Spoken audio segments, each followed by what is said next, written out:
करवीर शिवसेना उद्धव बाळासाहेब ठाकरे पक्षाच्या वतीनं मग संजय गांधी वृद्धापकाळ अशा ज्या पेन्शन म्हणजे ज्येष्ठ नागरिकांना जी पेन्शन दिली जाते ती मार्केटयार्ड शाखेमध्ये केडीसी बँकेच्या मार्केटयार्ड शाखेमध्ये उंचगावच्या ज्येष्ठ नागरिकांची पेन्शन मिळते।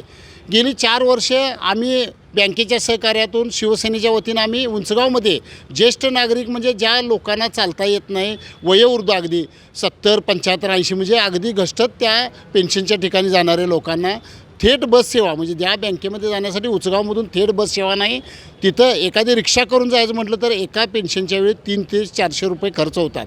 म्हणून आम्ही शिवसेना बँकेच्या सहकार्यातून उंचगावमध्ये पेन्शन वाटप करत होतो।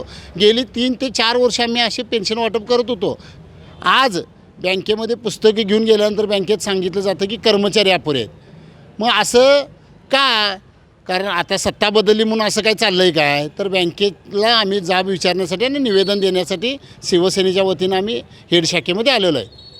बँकेमध्ये कर्मचारी अपुरे आहेत असं आम्हाला सांगितलं जातं। गेली 4 वर्ष आमचं चालू आहे।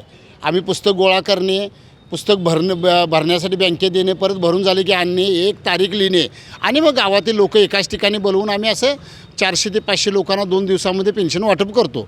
त्यांचं पण सहकार्य होतं। पण आता ज्यावेळी आम्ही पुस्तक गोळा करून गेलो तर त्यावेळी सांगितलं जातं की कर्मचारी कमी आहेत बँकेमध्ये।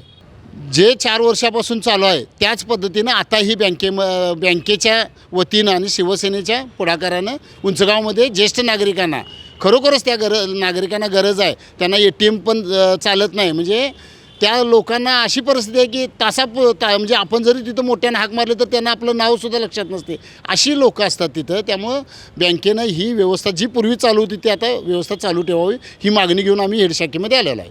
धन्यवाद।